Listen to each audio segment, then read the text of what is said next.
Hello दोस्तों, welcome back to my channel. आज से हमारा समाजशास्त्र के अंतर्गत एक नया टॉपिक स्टार्ट होगा जो है लौकिकीकरण। देखिए, भारत में सामाजिक परिवर्तन लाने में लौकिकीकरण यानी कि धर्मनिरपेक्षीकरण की प्रक्रिया ने भी महत्वपूर्ण भूमिका निभाई है। लौकिकीकरण को धर्मनिरपेक्षीकरण भी कहा जाता है। लौकिकीकरण का अर्थ पहले जिन वस्तुओं को धार्मिक दृष्टि से देखा जाता था उनके स्थान पर उन्हें तार्किक, बौद्धिक और लौकिक दृष्टि से देखा जाना कह सकते हैं। और साथ ही देखिए, भारत में अब लोग किसी भी सामाजिक, सांस्कृतिक, आर्थिक, राजनीतिक और नैतिक घटना व वस्तु की व्याख्या ईश्वर के परलोक और धर्म के संदर्भ में न कर वैज्ञानिकता और तार्किकता के आधार पर करने लगे हैं। किसी भी घटना की धार्मिक व्याख्या में आत्मगतता और भावुकता का पुट पाया जाता है, जबकि लौकिकीकरण में वस्तुनिष्ठता और वैज्ञानिकता पाई जाती है। इस प्रकार लौकिकीकरण दृष्टिकोण वैज्ञानिक दृष्टिकोण है। वैसे तो लौकिकीकरण की प्रक्रिया ने सभी भारतीयों को प्रभावित किया है, फिर भी नगरीय और शिक्षित लोगों पर इसका प्रभाव ज़्यादा पड़ा है। आज लौकिकीकरण के कारण हिंदू धर्म की पुनः व्याख्या की गई है, मतलब पुनः से हिंदुओं के धर्म पर विचार हो रहे हैं। आज धार्मिक प्रथाओं, कर्मकांडों और रीति रिवाजों का पालन परलौकिक उद्देश्य की पूर्ति या ईश्वर की प्रसन्नता के लिए नहीं होता है, बल्कि उनके द्वारा व्यवहारिक व लौकिक लाभ उठाने के लिए भी किया जाता है। लौकिकीकरण द्वारा भारतीय समाज में उत्पन्न परिवर्तन को जानने से पहले हम इसकी परिभाषा और अर्थ को अच्छी तरह से समझ लेते हैं। लौकिकीकरण वह प्रक्रिया है जिसमें धार्मिक व परंपरात्मक व्यवहार के स्थान पर तार्किक दृष्टिकोण अपनाया जाता है और तर्कहीन व्यवहारों को त्याग दिया जाता है। इसे परिभाषित करते हुए समाजशास्त्री विल्वर्ड मूर ने लिखा है कि मानवीय कार्यों में धर्म की भूमिका के संबंध में तार्किक भाव द्वारा स्थान ग्रहण करना या फिर धार्मिक विश्वासों और क्रियाओं का स्थान गैर धार्मिक विश्वासों और क्रियाओं द्वारा ले लेना ही लौकिकीकरण है। वहीं समाजशास्त्री डॉक्टर एम.एन. श्रीनिवास जी ने लौकिकीकरण को परिभाषित करते हुए लिखा है कि लौकिकीकरण शब्द में यह बात निहित है कि जिसे पहले धार्मिक माना जाता था वह अब वैसा नहीं है, वो ऐसा नहीं माना जाता है और उसमें भेदीकरण की प्रक्रिया निहित है, जिसके परिणाम स्वरूप समाज के अलग अलग राजनीतिक, आर्थिक, कानूनी और नैतिक पक्ष एक दूसरे के मामले में आधिकारिक ज़्यादा से ज़्यादा सावधान होते हैं। पुनः श्रीनिवास जी लिखते हैं इसी परिभाषा को लिखते हुए कि लौकिकीकरण का दूसरा आवश्यक तत्व है बुद्धिवाद। बुद्धिवाद में पारस्परिक विश्वासों और धारणाओं के स्थान पर आधुनिक ज्ञान की स्थापना निहित है। इन सभी विद्वानों द्वारा दिए गए इन सभी परिभाषाओं से ये स्पष्ट होता है कि लौकिकीकरण एक ऐसी प्रक्रिया है जिसमें मानवीय व्यवहार की व्याख्या धर्म के आधार पर नहीं बल्कि तार्किक आधार पर की जाती है। घटनाओं को कार्य कारण संबंध के आधार पर समझा जाता है और दैनिक जीवन में धर्म का प्रभाव कम होता जाता है। भावनात्मकता और आत्मगतता का स्थान वैज्ञानिकता व वस्तुनिष्ठता ले जाती है। अगर हम लौकिकीकरण की विशेषता या उसके तत्वों को समझें तो हम इसे और स्पष्ट तरीके से समझ पाएंगे। तो समाजशास्त्रियों ने लौकिकीकरण की विशेषताओं को बताते हुए सबसे पहले पॉइंट में लिखा है धार्मिकता का हास्य। देखिए, लौकिकीकरण की वृद्धि होने पर धर्म का प्रभाव क्षीण हो जाता है और मानवीय व्यवहार और साथ ही सामाजिक घटनाओं की व्याख्या करने में धर्म के हस्तक्षेप को उचित नहीं माना जाता है। वहीं दूसरे पॉइंट में लिखते हैं बुद्धिवाद का महत्व। देखिए, लौकिकीकरण में तर्क को अधिक महत्व दिया जाता है और प्रत्येक संसारिक घटना की व्याख्या तर्क और कार्य कारण के आधार पर ही किया जाता है। ये वर्तमान समय में वैज्ञानिक ज्ञान के आधार पर ही समस्याओं का समाधान किया जाता है और उनके पीछे धार्मिक और अलौकिक कारणों को अस्वीकार किया जाता है। तो इस तरह से बुद्धिवाद का महत्व इसमें ज़्यादा होता है लौकिकीकरण में। तीसरा पॉइंट बताते हैं समाजशास्त्री विशेषताओं को बताते हुए लौकिकीकरण में विभेदीकरण। देखिए, लौकिकीकरण में विभेदीकरण बढ़ता जा रहा है, यानी कि सामाजिक, धार्मिक, आर्थिक, राजनीतिक और नैतिक पक्ष एक दूसरे से अलग कर दिए जाते हैं। इन कार्यों को करने वाले लोग अलग अलग होते हैं। जीवन से संबंधित अलग अलग पक्षों की व्याख्या धर्म के आधार पर नहीं की जाती है। उदाहरण के लिए प्राचीन समाज में राजा धर्म और राज्य को दोनों का ही प्रधान और संरक्षण होता था, लेकिन विभेदीकरण में धार्मिक व राजनीतिक कार्यों का संपादन अलग अलग व्यक्तियों द्वारा किया जाता है। चौथे पॉइंट में बताते हैं वैज्ञानिक अवधारणा। देखिए, लौकिकीकरण एक वैज्ञानिक अवधारणा है जिसमें किसी भी घटना की व्याख्या कार्यकरण के आधार पर वैज्ञानिक नियमों और सिद्धांतों के आधार पर की जाती है, न कि भावुकता और धार्मिक आधार पर। पांचवें पॉइंट में लिखते हैं तटस्थ अवधारणा। देखिए, लौकिकीकरण की अवधारणा चूंकि तर्क और वैज्ञानिकता पर आधारित है, इसीलिए ये मूल्यों पर जोर देती है। लौकिकीकरण को प्रोत्साहित करने वाले कारकों को भी समझ लेते हैं। देखिए, इसमें सबसे पहला कारक है पश्चिमीकरण। इसके अंतर्गत इसको मतलब भारत में लौकिकीकरण की जो प्रक्रिया है, इसको बढ़ावा देने में पश्चिमीकरण का विशेष योगदान रहा है।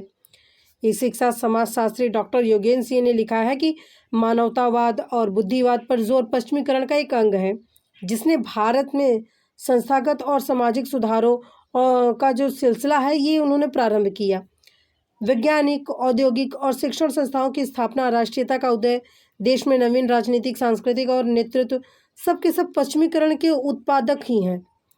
तो ये स्पष्ट है कि पश्चिमीकरण की प्रक्रिया ने भारतीयों को मानवतावाद और तार्किकता से परिचित कराया है, जिसके फलस्वरूप लौकिकीकरण में सहायता मिली है। दूसरा पॉइंट है नगरीकरण और औद्योगिकीकरण। देखिए, लौकिकीकरण की प्रक्रिया नगरों में ही अधिक प्रभावित रही है, क्योंकि यातायात व शिक्षा ये सब आदि कहीं ना कहीं जो सुविधा है वो नगरों में ज़्यादा पाई जाती है। और साथ ही नगरों में अलग अलग प्रकार के उद्योग धंधे भी हैं, जहाँ पे कई प्रकार के जाति प्रजाति धर्म के अलग अलग धर्म की भाषाओं के लोग का एक साथ काम करते हैं। तो इनसे उनमें क्या होता है कि धार्मिक सहिष्णुता और सह अस्तित्व के भाव पनपते हैं। धार्मिक कट्टरता वहाँ पे समाप्त हो जाती है और तार्किकता और वैज्ञानिकता का विकास होता है। तीसरा पॉइंट है यातायात और संचार के साधन। देखिए, प्राचीन समय में यातायात और संचार के साधनों का अभाव था, इसीलिए कहीं ना कहीं जो ये प्रक्रिया है नहीं थी। ये जब यातायात और संचार के साधनों का विकास हुआ तो लोगों की गतिशीलता बढ़ी। अलग अलग धर्मों, जातियों, प्रजातियों, धर्मों के व्यक्ति परस्पर संपर्क में आने लगे। छुआछूत और भेदभाव का जो भाव है वो कम हुआ। उनमें समानता की विचार पनपे, धार्मिक संकीर्णता समाप्त हुई और पवित्रता और अपवित्रता से जो संबंधित विचार थे वो भी कहीं ना कहीं परिवर्तित होने लगे। चौथा पॉइंट है आधुनिक शिक्षा प्रणाली। आधुनिक शिक्षा ने ही लौकिकीकरण को बढ़ावा दिया है। कहीं न कहीं पाश्चात्य शिक्षा ने हिंदू धर्म और विचारों को प्रभावित किया है। धार्मिक अंधविश्वासों और रूढ़िवादी पर पश्चिमी शिक्षा ने सीधा प्रहार किया। नवीन शिक्षा प्रणाली ने सशिक्षा और सार्वभौमिक शिक्षा पर जोर दिया। इससे अलग अलग जातियों और धर्मों के छात्र छात्राएं एक ही शिक्षण संस्थान में साथ साथ पढ़ने लगे। इससे छुआछूत समाप्त हुआ और अंतर्जातीय संपर्क और विवाह बढ़े और पवित्रता अपवित्रता संबंध विचारों में परिवर्तन हुआ। पांचवा पॉइंट है धार्मिक एवं सामाजिक सुधार आंदोलन। देखिए, भारतीय धर्म और समाज की बुराइयों को समाप्त करने के लिए कई विद्वानों ने, जैसे कि स्वामी विवेकानंद, दयानंद सरस्वती, रामकृष्ण परमहंस, ऐसे कई विद्वान थे जिन्होंने ब्रह्म समाज, प्रार्थना समाज, आर्य समाज, कृष्ण मिशन तथा थियोसोफिकल सोसाइटी जैसे संगठनों की स्थापना की। इन सभी के सद्य प्रयत्नों से ही भारतीय समाज में छुआछूत, पवित्रता, जाति पाति और भेदभाव जैसे जो कट्टरता या धार्मिक अंधविश्वास थे वो सभी खत्म हुए। और ये सभी परिवर्तन और साथ ही भारतीयों को पाश्चात्य दर्शन, स्वतंत्रता, समानता, भाईचारे की भावना और प्रजातंत्रीय मूल्यों का ज्ञान, ये सभी हुआ भारतीयों को, मतलब इन विद्वानों ने इससे परिचित कराया। लेकिन इसके साथ साथ ही लौकिकीकरण की प्रक्रिया को प्रोत्साहन भी मिला इन सभी कारणों से। और छठा पॉइंट है सरकारी प्रयत्न। देखिए, लौकिकीकरण को प्रोत्साहन देने में सरकारी प्रयत्न भी काफ़ी महत्वपूर्ण रखते हैं। भारत में लौकिकीकरण की प्रक्रिया को बढ़ावा देने में सरकार द्वारा बनाए गए अलग अलग सामाजिक विधानों ने भी महत्वपूर्ण भूमिका निभाई है। जैसे जाति नियोग्यता उन्मूलन अधिनियम 1850, हिंदू विधवा पुनर्विवाह अधिनियम 1856, विशेष विवाह अधिनियम 1954, हिंदू विवाह अधिनियम 1955, और इसी के साथ अस्पृश्यता पर आधारित अधिनियम 1955, ये सभी हिंदुओं के परंपरात्मक धर्म, विवाह और छुआछूत से संबंधित विचारों में अनेक परिवर्तन लाए हैं। देखिए, यही नहीं, सरकार ने अनेक विधानों और समाज कल्याण के प्रयत्नों द्वारा निम्न और पिछड़ी जातियों के उत्थान के लिए अनेक प्रयास भी किए हैं, जिससे कि समतावादी समाज की स्थापना हो सके। इन सभी सरकारी प्रयत्नों से भी भारत में लौकिकीकरण को बढ़ावा मिला है। 7वां पॉइंट है राजनीतिक दल। देखिए, राजनीतिक दलों ने भी लौकिकीकरण की प्रक्रिया में सहयोग दिया है। जैसे नेहरू जी के निधन पर डॉक्टर श्री कृष्ण ने कहा था कि पंडित नेहरू का मुख्य उद्देश्य लोगों के मस्तिष्क में से धर्म के अतार्किक तत्वों को निकालना था, ताकि लौकिकीकरण की प्रक्रिया आगे बढ़ सके। समाजवादी नेताओं ने भी अपने दलों में धर्मनिरपेक्षता को बढ़ावा दिया है। 8वां पॉइंट है स्वतंत्रता आंदोलन। देखिए, स्वतंत्रता के बाद नवीन संविधान में भारत को धर्मनिरपेक्ष राज्य घोषित किया, जिसका उद्देश्य अलग अलग धर्मों के लोगों को देश की प्रगति में समान रूप से भागीदार बनाना और उनका सहयोग प्राप्त करना था। इस प्रकार स्वतंत्रता आंदोलन ने भी लौकिकीकरण की प्रक्रिया को बढ़ावा दिया। 9वां पॉइंट है धार्मिक भिन्नता। देखिए, भारत में अलग अलग धर्मों का पाया जाना भी लौकिकीकरण में सहायक कारक रहा है, क्योंकि कहीं ना कहीं ऐसी दशा में राज्य के लिए आवश्यक हो जाता है कि वो अलग अलग धर्मों के मानने वालों के प्रति समता का भाव रखे, धार्मिक आधार पर किसी के साथ कोई भेदभाव नहीं बरते, सबको विकास के समान अवसर प्रदान करे। इसलिए भारत सरकार ने धर्मनिरपेक्ष को स्वीकार किया, जिसके परिणाम स्वरूप अलग अलग धर्म के लोगों में सद्भाव पनपे, वे परस्पर संपर्क में आए, धर्म और संस्कृति के क्षेत्र में सहिष्णुता पनपी, जिसके फलस्वरूप लौकिकीकरण को बढ़ावा मिला। 10वां पॉइंट है हिंदू धर्म में व्याप्त रूढ़िवादिता। तो ये हिंदू समाज में सैकड़ों वर्षों से अनेक कुरीतियों और रूढ़ियों ने अपना साम्राज्य जमा रखा है। इन्हें धर्म का समर्थन प्राप्त होने के कारण बड़ी श्रद्धा से देखा जाता है।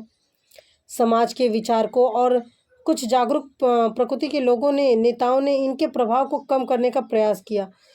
परिणाम स्वरूप अलग अलग धर्मों के अनुयायी परस्पर संपर्क में आए और एक दूसरे के धर्म की अच्छाइयों और बुराइयों से परिचित हुए, उनमें धार्मिक सहिष्णुता पैदा हुई। इससे भी लौकिकीकरण को बढ़ावा मिला। देखिए, इन सभी कारणों के अतिरिक्त नई न्याय व्यवस्था, प्रजातंत्र की स्थापना, प्रेस और अखबार, संस्कृतिकरण की प्रक्रिया आदि ने भी लौकिकीकरण की प्रक्रिया को बढ़ावा और भारत में तार्किकता, बुद्धिवाद और नैतिक और धर्मनिरपेक्ष मूल्यों की स्थापना में योगदान दिया है।